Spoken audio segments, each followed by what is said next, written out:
Hey, it's Mazzy. Welcome back. Do you do this to your records? You maybe stretch the grooves before you play them? Let's talk about Dynaflex. You know Dynaflex? Have you heard of Dynaflex? RCA Dynaflex. Started around 1969. Dynaflex. What the hell is Dynaflex?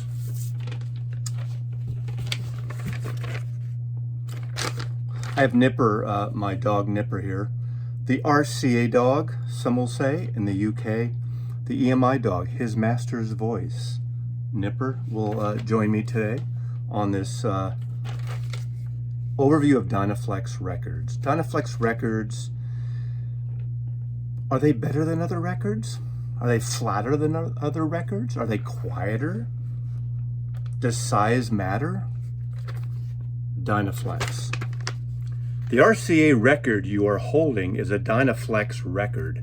It is thinner than any other record you have ever owned.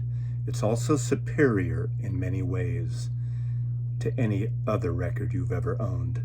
It is freer of imperfections, ticks, pops, and blisters.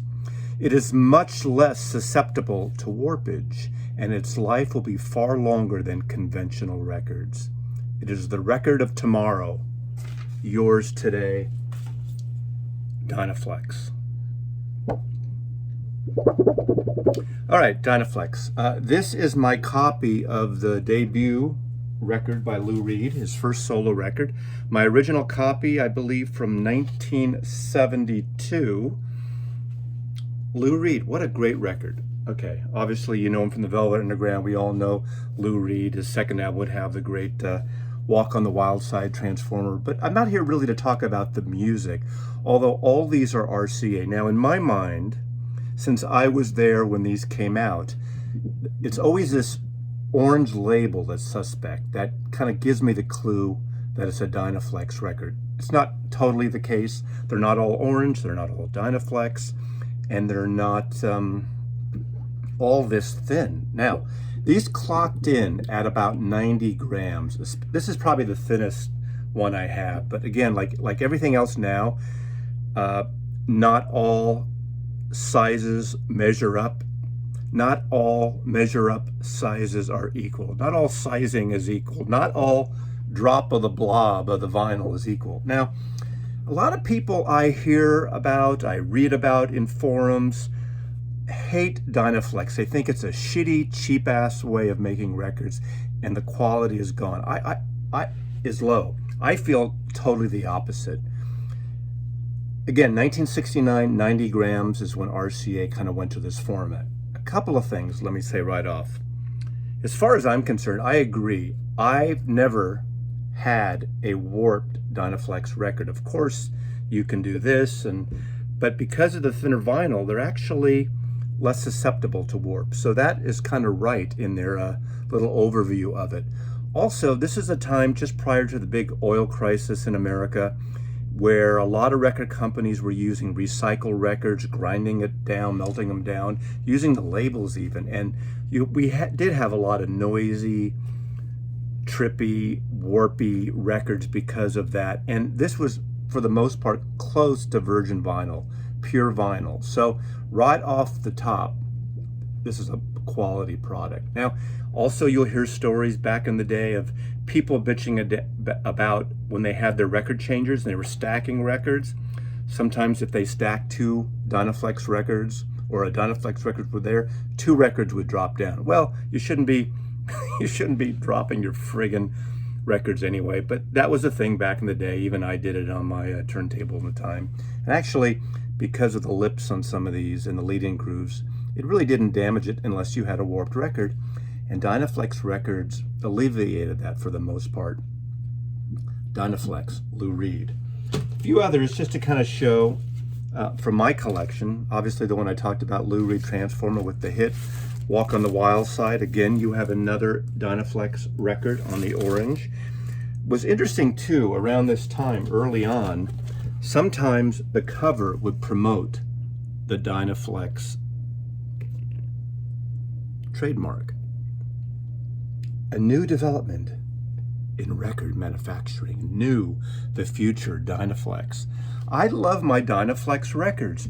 They actually sound good. Now, some people will complain, you'll read, oh, Dynaflex record's a crappy record, it sounds horrible. But again, that's based on the pressing, not the thinness of the record, and the mastering, of course. And we all know that. Those of you who read up about pressing plants, about mastering engineers, about recording, it's if you got good vinyl and you have a good mastering and the chain is good for the most part, you have a good cutting engineer, you'll get a great sounding record. And for the most part, again, some of you out there, that guy over there is going to tell me he hates Dynaflex and he has a shitty copy of a David Bowie or a John Denver record or something.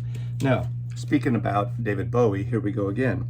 RCA Records, Space Odyssey. A lot of records at the time. Now this one is interesting. This is a Dynaflex, and it has a Dynaflex little trademark logo at the bottom there, but it has the RCA black label. This is a little thinner. I would say this is more to about 100 grams, not a 90 gram. So it's got a little more, but it's a perfectly flat record. Nipper likes seeing his picture there, don't you? Little puppy likes seeing his picture there. Not a puppy. He's 125 years old. How old is this? Want to go for a walk after this? We'll see. So David Bowie. Sometimes it did have the black label. Continuing with David Bowie. This is my original copy of Aladdin Sane, of course. This came out in 1973. So this is kind of getting towards the end of Dynaflex, but you know, I'm showing the same things over and over again. There's the label, and there's the Dynaflex masthead, if you will, at the bottom. And here's a favorite of mine, American Woman. What a great, you know what's great about the album version is that intro acoustic version, American Woman, like jazzy boppy, and then it goes into dun dun dun dun dun dun.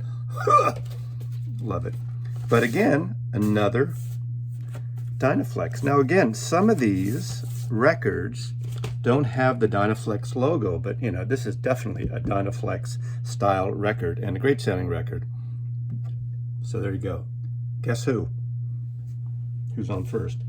Another artist. I mean, there's a bunch of artists that I'm showing here that a lot of their records, even earlier records, were pressed that may not have originally come out on Dynaflex, were pressed later editions. Again, it's from 69, 70, 71, 72 through 74 more or less.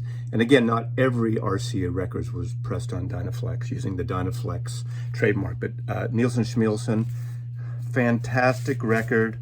And again, my Dynaflex copy, RCA, I think they switched to the orange label from the black label in 1968, and you over there will tell me my my day and my timing is somewhat off, but that's okay.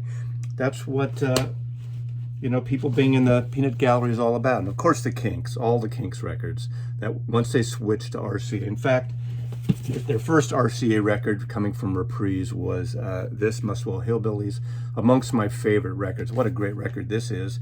Little New Orleans style horns on it, some modern aspects, and again, we got the Dynaflex story right there, right on that inner sleeve. And no, I don't change all my inner sleeves out to MoFi type sleeves, but we got that too. And Tommy Kangaroo down sport. Oh, that wasn't an RCA. Raymond Douglas Davis, Muswell Hillbillies, fantastic record.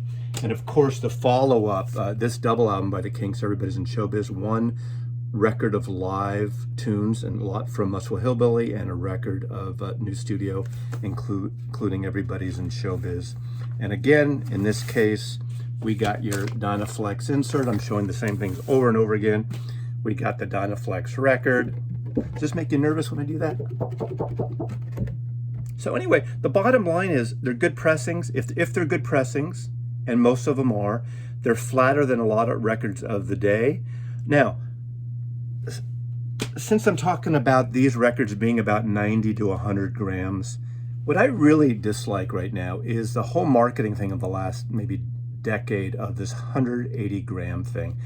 every hype sticker on every reissue, and not only audiophile, as you know, has the 180 gram, seal of approval in essence, telling you that just because it's 180 gram, it's going to be a great sounding record. Which we know that's not the case. Again, it goes back to the mastering engineer, the pressing, the quality of vinyl, and so on and so forth, the recording.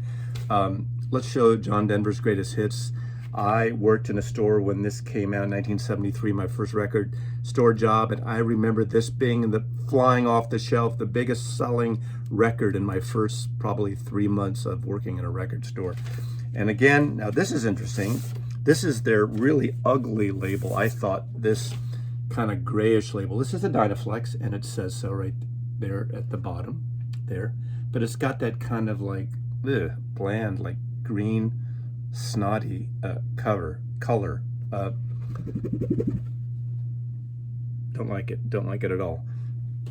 But again, the 180, and then the audiophiles were doing 200 grams, and of course the way you adjust your cartridge and your setup of your arms, and it just, when it varies so much, can you imagine from 90 weight to 200 weight?